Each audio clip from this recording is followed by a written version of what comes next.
Hello दोस्तों, उत्तराखंड की पाठशाला में आपका स्वागत है। मेरा नाम है अखिलेश बर्तवाल।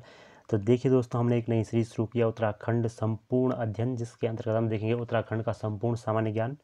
तो देखिए दोस्तों, यहाँ पर आज मैं लेकर आया हूँ इसका पार्ट 3, जहाँ पर हम देखेंगे उत्तराखंड के पर्वत शिखर एवं दर्रों को। देखिए, इससे पहले 2 पार्ट में हम उत्तराखंड स्थिति विस्तार और उत्तराखंड के भौगोलिक विभाजन की बात कर चुके हैं। देखिए, ये चीज़ इंपॉर्टेंट है उत्तराखंड की सभी प्रतियोगी परीक्षाओं, वीडियो, वीपीडीओ, कनिष्ठ सहायक, पटवारी, लेखपाल, अन्य सभी ऐसी परीक्षाओं के लिए जहाँ पर उत्तराखंड विषय से संबंधित प्रश्न पूछे जाते हैं। तो दोस्तों, जुड़े रहिए हमारे साथ, नोट्स बनाते रहिए सफलता के लिए उत्तराखंड की सभी प्रतियोगी परीक्षाओं में। चलिए शुरू करते हैं आज का अपना टॉपिक, उत्तराखंड का भूगोल, पर्वत शिखर एवं दर्रे। देखिए, सबसे पहले हम देखेंगे उत्तराखंड के पर्वत शिखरों को। बात करें अगर पर्वत शिखरों की, तो उत्तराखंड के जो पर्वत शिखर हैं वो हमें मिलते हैं महान हिमालय में, क्योंकि उत्तराखंड में फैला है महान हिमालय। देखिए, विश्व का जो सबसे ऊंचा भाग है धरातल पर, वो है हिमालय के महान हिमालय का, जहाँ पर सबसे ऊंची ऊंची ऊंची चोटियाँ मिलती हैं, और उत्तराखंड में भी हिमालय फैला हुआ है। देखकर बात करें उत्तराखंड में महान हिमालय की ऊंचाई की, तो 4500 से 7817 मीटर तक ऊंचाई है महान हिमालय की उत्तराखंड में। देखिए, उत्तरकाशी, टिहरी, रुद्रप्रयाग, चमोली, बागेश्वर और पिथौरागढ़, इन 6 जिलों में विस्तृत है महान हिमालय। देखिए, महान हिमालय सिर्फ इन 6 जिलों में विस्तृत है, और महान हिमालय में पाई जाती है ग्लेशियर या हिमानियाँ। तो जो ग्लेशियर होते हैं वो भी सिर्फ इन 6 जिलों में पाए जाते हैं उत्तराखंड के। उत्तरकाशी, टिहरी, रुद्रप्रयाग, चमोली, बागेश्वर और पिथौरागढ़, इन्हीं 6 जिलों में स्थित है महान हिमालय। तो कभी ऐसा प्रश्न पूछा जाए किन किन जिलों में है या किन इनमें से किस जिले में नहीं है, तो आपको याद रखना होगा ऊपर के सिर्फ 6 जिलों में स्थित है।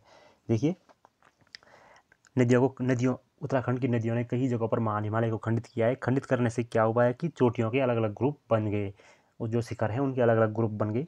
तो इस कारण उत्तराखंड में महान हिमालय को 6 भागों में विभक्त किया है उत्तराखंड की नदियों ने। तो बात करते हैं उन 6 भागों की या उन 6 ग्रुप्स की पर्वतों के। तो पहला जो है वो है सबसे पश्चिम उत्तरकाशी में बंदरपूंछ, श्रृंगकंठ और यमुनोत्री का ये एक पर्वतों का छोटा सा ग्रुप है। इसके बाद बात करेंगे दूसरे की, तो वो है गंगोत्री, केदारनाथ, चौखंबा, जो उत्तरकाशी के पूर्वी और रुद्रप्रयाग और चमोली वाले हिस्से में स्थित है। बात करते हैं मध्य चमोली की, वहाँ पर है कामेत, गौरी और माणा, ये पर्वत शिखर यहाँ पर स्थित हैं। इसके बाद चमोली और पिथौरागढ़ के मध्य में नंदा देवी, दूनागिरी, त्रिशूल और नंदाकोट, ये 4 शिखर विद्यमान हैं बड़े बड़े। इनके साथ कई अन्य शिखर भी हैं। अगला पंचाचूली जो है पिथौरागढ़ में, और उसके बाद अंतिम जो है 6वां कोटी सांगटांग, ये है पिथौरागढ़ में। देखिए, इन शिखरों को भागीरथी, अलकनंदा, धौली गंगा और गौरी गंगा ने घाटियों द्वारा अलग अलग किया है। बहुत बड़ी बड़ी घाटियाँ इनके बीच में बनाई, जिससे कि ये ग्रुप्स अलग अलग हुए। तो देखिए, अब बात करेंगे पर्वत शिखरों की। इससे पहले भी मैं पर्वत शिखर पर एक वीडियो बना चुका हूँ, जिसे आप उत्तराखंड की पाठशाला प्लेलिस्ट के अंतर्गत देख सकते हैं। वहाँ पर हमने पर्वतों के बारे में बहुत विस्तार से बात की थी। यहाँ पर हम सिर्फ उनकी ऊंचाइयों पर बात करेंगे, क्योंकि जो ऊंचाई और लोकेशन है वही ज़्यादातर पूछी जाती है पेपर में। तो बात करते हैं पहले पर्वत की, वो है नंदा देवी, पश्चिमी चमोली में स्थित है, 7817 मीटर इसकी ऊंचाई है। देखिए, उत्तराखंड का सबसे बड़ा पर्वत है नंदा देवी पश्चिमी, 7817 मीटर इसकी ऊंचाई है। अगला हम बात करेंगे कामेत। कामेत देखिए चमोली में स्थित है, और उत्तराखंड का दूसरा सबसे ऊंचा पर्वत है, 7756 मीटर कामेत की ऊंचाई है। देखिए, चमोली में स्थित है।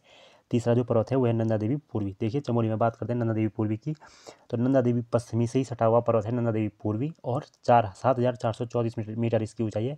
लेकिन ये एक स्वतंत्र पर्वत नहीं है, क्योंकि जो इसका तल है वो काफ़ी ऊपर शुरू होता है नंदा देवी पूर्वी पर। पश्चिमी पर आप देखेंगे तो नंदा देवी पश्चिमी के काफ़ी ऊपर से एक दूसरा पर्वत शुरू होता है। तो इसलिए ये एक स्वतंत्र पर्वत नहीं है, और इस पर्वत को हम एक अन्य नाम से भी जानते हैं, वो है सुनंदा पर्वत। देखिए, नंदा देवी पूर्वी को हम कहते हैं सुनंदा पर्वत। कभी ऐसा प्रश्न है तो तैयार लीजिए। अगला जो है वो है माणा। देखिए, माणा चमोली में स्थित है, 7272 मीटर माणा की ऊंचाई है। अगला जो है वो है बद्रीनाथ, चमोली में स्थित है, 7140 मीटर इसकी ऊंचाई है। चौखंबा की अगर हम बात करें चमोली में, 7138 मीटर चौखंबा की ऊंचाई है। बात करते हैं त्रिशूल की, जो चमोली में स्थित है। 3 चोटियाँ यहाँ पर हैं, तो जो सबसे ऊंची चोटी है वो है 7120 मीटर त्रिशूल की ऊंचाई है। देखिए, अगला है केदारनाथ। केदारनाथ रुद्रप्रयाग में स्थित है। केदारनाथ की बात करें तो 6968 मीटर ऊंचाई है केदारनाथ की। देखिए, अगला जो है वो है पंचाचूली। एग्जाम में पूछा जा चुका है पंचाचूली। तो पंचाचूली जो पिथौरागढ़ में है, 6904 मीटर पंचाचूली की ऊंचाई है, ये भी याद रखने की ज़रूरत है। अगला है नंदाकोट। देखिए, नंदाकोट पिथौरागढ़ और बागेश्वर की सीमा पर है, लेकिन अगर पहला ऑप्शन जो हमें जो मारना होगा वो है पिथौरागढ़। अगर पिथौरागढ़ ऑप्शन में नहीं है तभी आंसर होगा बागेश्वर। देखिए, 6881 मीटर ऊंचाई है नंदाकोट की। अगला है हाथी पर्वत, जो चमोली में स्थित है, 6727 मीटर ऊंचाई है हाथी पर्वत की। तो ये भी हमें याद रखने की जरूरत है। देखिए, याद हो जाते हैं ये, थोड़ा सा जोर डालने पर याद नहीं होंगे, फिर भी ऑप्शन के द्वारा ऑप्शन देख के पहचान हो जाती है। देखिए, अगला है नीलकंठ। चमोली में स्थित है, नीलकंठ की तलहटी में है बद्रीनाथ धाम। तो नीलकंठ की जो ऊंचाई है वो है 6597 मीटर। चलिए आगे बढ़ेंगे। अगला है बंदरपूंछ, उत्तरकाशी में 6320 मीटर ऊंचाई है बंदरपूंछ की। अगला है जेलंग, जेलंग भी पूछा जा चुका है। जेलंग है उत्तरकाशी में ही, 5871 मीटर जेलंग की ऊंचाई है, उत्तरकाशी में ही स्थित है। अगला ओम पर्वत जो पिथौरागढ़ में हमारा स्थित है, एक सुंदर पर्वत ओम पर्वत, यहाँ पर ओम की आकृति जो बनती है। 6161 मीटर ऊंचाई है ओम पर्वत की पिथौरागढ़ में। और अगला जो हमारा अंतिम पर्वत है वो है शिवलिंग, जो टिहरी में है। 6540 मीटर टिहरी में इसकी ऊंचाई है। देखिए इन पर्वतों में कुछ पर्वतों की ऊंचाई बहुत इंपॉर्टेंट हो जाती है, जैसे हाथी पर्वत हो गया, बंदरपूंछ हो गया, ओम पर्वत हो गया। तो देखिए इनको याद करने का प्रयास कीजिए, या इन्हें अलग अलग करके हल्का हल्का याद करने की कोशिश कीजिए, जिससे कि एग्ज़ाम में आपको हेल्प मिल सके। चलिए आगे बढ़ेंगे। आज हम देखेंगे अब अगला उत्तराखंड के प्रमुख दर्रे। देखिए दर्रों की अगर हम बात करें तो कहते हैं हम दर्रों को गिरिद्वार, धुरा या पास, इन 3 नामों से हम जानते हैं। या लौ, कहीं पर ला शब्द का प्रयोग उत्तराखंड में किया जाता है, जैसे डुंगरी ला, तो ऐसे शब्दों का प्रयोग किया जाता है। पीछे से लौ तो पास उसका अर्थ होता है। इस तरह की अगर हम बात करें तो संपूर्ण हिमालय में स्थित हैं लौ, मतलब सॉरी पास। चाहे मध्य हिमालय हो, शिवालिक हो या महान हिमालय, यहाँ हर जगह स्थित हैं दर्रे।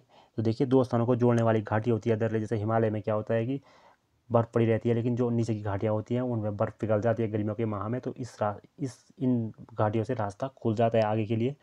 जैसे तिब्बत से भारत का व्यापार जो होता था वो इन्हीं घाटियों के रास्ते होता था। तो चलिए आगे बढ़ेंगे। सबसे पहले बात करेंगे हम उत्तरकाशी से जुड़े जिलों की। तो उनकी अगर हम बात करें तो उत्तरकाशी के जिलों की अगर हम बात करें तो यहाँ पर देखिए उत्तरकाशी में जो तिब्बत से लगने वाले जो दर्रे हैं वो हैं थांगला, मुलिंगला, नेलंग, सांगचोकला। देखिए याद करने की ज़रूरत है, थांगला, मुलिंगला, नेलंग, सांगचोकला। ये सब याद करते वक्त भी आपस में इनके नाम मिलते जुलते लगते हैं, थांगला, मुलिंगला, नेलंग, सांगचोकला। तो आप याद कर सकते हैं, इन्हें नोट कीजिए, नोट करके बार बार पढ़िए तभी ये याद होंगे। ऐसे सरसरी नज़रों से कोई याद नहीं होता और सरसरी नज़रों से एग्ज़ाम भी नहीं निकलते हैं। देखिए अगला हम देखेंगे उत्तरकाशी और हिमाचल के बीच में। उत्तरकाशी और हिमाचल के बीच में एक दर्रा है श्रृंगकंठ दर्रा, ये भी याद रखने की ज़रूरत है। और बात करें अगर उत्तरकाशी और चमोली ज़िले के बीच में तो यहाँ पर एक कालिंदी दर्रा है। तो देखिए कालिंदी दर्रा है उत्तरकाशी और चमोली के मध्य में। चलिए ये थे उत्तरकाशी के दर्रे, आप इन्हें नोट जरूर कीजिए। आगे देखेंगे हम चमोली से जुड़े हुए दर्रे।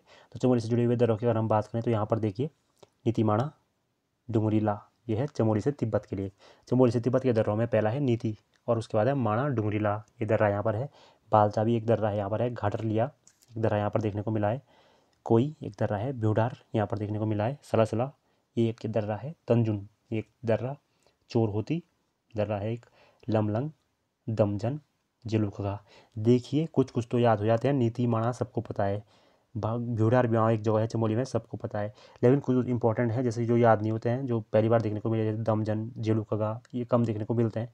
तो इन्हें ढंग से अनालाइन करके याद कीजिएगा। देखिए चमोली से पिथौरागढ़ के बीच में जो 4 हैं वो हैं बाराहोती, मारचोक, टोपीधुरा, लाडूधुरा। देखिए बाराहोती, मारचोक, टोपीधुरा, लाडूधुरा। याद रखने की ज़रूरत है कि जो चोर होती है वो है तिब्बत के साथ और जो बारा होती है वो पिथौरागढ़ के साथ, ये भी यहाँ पर याद रखना है। देखिए चमोली बागेश्वर, चमोली बागेश्वर के बीच अगर हम बात करें तो सुंदरडुंगा, देखिए यहाँ पर एक दर्रा है सुंदरडुंगा जो चमोली का है बागेश्वर के साथ, यहाँ पर भी हमको याद रखने की ज़रूरत है। तो चलिए आगे बढ़ेंगे। पिथौरागढ़ के जिलों की अगर हम बात करें, सॉरी दर्रों की अगर हम बात करें तो यहाँ पर है पिथौरागढ़ तिब्बत के बीच लिपुलेख, गुंजी जिससे होती है मानसरोवर यात्रा, दारमा, नविदुरा जो घाटी है यहाँ पर दारमा, वहाँ से तिब्बत की ओर, मानस्यालम्पिया तिब्बत की ओर, ऊँटा जयंती ये भी एक प्रमुख और प्रसिद्ध दर्रा है यहाँ पर। किंगरी विंगरी, देखिए किंगरी विंगरी बहुत ज़्यादा ये कंट्रोवर्सी में रहा, मतलब बहुत ज़्यादा कन्फ्यूजन लोग बच्चों को इस पे है कि किंगरी विंगरी कहाँ पर स्थित है। तो मैं बता देता हूँ कि किताबों में कई जगहों पर चमोली लिखा गया है, लेकिन किंगरी विंगरी जो है वो जौहर घाटी में है, दारमा घाटी में है। तो यहाँ पर जौहर घाटी में है, तो इस कारण जब जौहर घाटी पिथौरागढ़ में है तो उनका ये दर्रा भी पिथौरागढ़ में ही है। देखिए मैं क्लियर कर चुका हूँ, बहुत जगह मैंने इसकी पूछताछ की तो लास्ट में पता चला कि जो किंगरी विंगरी है वो पिथौरागढ़ में ही स्थित है। देखिए आगे बात करेंगे पिथौरागढ़ से बागेश्वर की। तो ट्रेल पास एक यहाँ पर एक दर्रा है ट्रेल पास, पिथौरागढ़ से बागेश्वर के बीच। खोज की थी इसने हमारे दूसरे कमिश्नर विलियम ट्रेल ने, इसलिए इसका नाम पड़ा ट्रेल पास। चलिए आगे बढ़ेंगे। पिथौरागढ़ से चंपावत, देखिए पिथौरागढ़ से चंपावत में है लासपा दर्रा, ये लासपा दर्रा पिथौरागढ़ से चंपावत की ओर है, लासपा दर्रा। और आगे अगर हम बात करें एक दर्रा है जो है वो है शिनला दर्रा। शिनला दर्रा की अगर बात करें तो पिथौरागढ़ की 2 घाटियों दारमा और व्यास घाटी को जोड़ता है शिनला दर्रा। पिथौरागढ़ में 2 घाटियाँ हैं दारमा और व्यास, इन दोनों को जो दर्रा जोड़ता है वो है शिनला दर्रा, याद रखने की ज़रूरत है। चलिए आगे बढ़ेंगे। देखिए राज्य का जो सबसे ऊंचा दर्रा है वो है थांगला, थांगला राज्य का सबसे ऊंचा दर्रा है। और थांगला जो है वो है तिब्बत और उत्तरकाशी की सीमा पर मैंने कहा था ना, नीलांग, सांगचोकला, थांगला, मुलिंगला, ये 4 दर्रे हैं उत्तरकाशी से लेकर तिब्बत के लिए। तो इन चारों में से एक है थांगला, जो उत्तराखंड का सबसे ऊंचा दर्रा है। यहाँ से प्रश्न पूछा जा सकता है। अगर बात करें दूसरा सबसे ऊंचा जो दर्रा है वो है शिमला। शिमला की हम बात कर चुके हैं। शिमला जो है दारवा से व्यास घाटी को जोड़ता है पिथौरागढ़ में शिमला दर्रा, जो दूसरा सबसे ऊंचा दर्रा है उत्तराखंड का। अगला देखिए, कैलाश मानसरोवर यात्रा मार्ग में स्थित दर्रा कौन है? वो तो लिपुलेख दर्रा है। देखिए दोस्तों, ये थे बहुत सारे फैक्ट जो संबंधित थे दर्रों और पर्वतों से। अब आप कहेंगे कि सर ने तो सिर्फ फैक्ट ही बताए, लेकिन देखिए होता क्या है कि फैक्ट याद करना बहुत ज़रूरी है। आप बार बार इस वीडियो को देखेंगे तो आपको फैक्ट याद होना शुरू होंगे। आप ज़्यादा से ज़्यादा नोट्स बनाएंगे, उन फैक्ट को बार बार देखेंगे तभी वो याद होंगे। फैक्ट तो याद करने ही पड़ते हैं। देखिए, रटना नहीं है फैक्ट को याद करना पड़ता है, परमानेंट मेमोरी में सेव करना पड़ता है। हल्के दिमाग से बार बार पढ़ के वो चीज़ याद हो जाती है। तो धन्यवाद दोस्तों, मिलेंगे चौथे पार्ट में बहुत जल्द। धन्यवाद।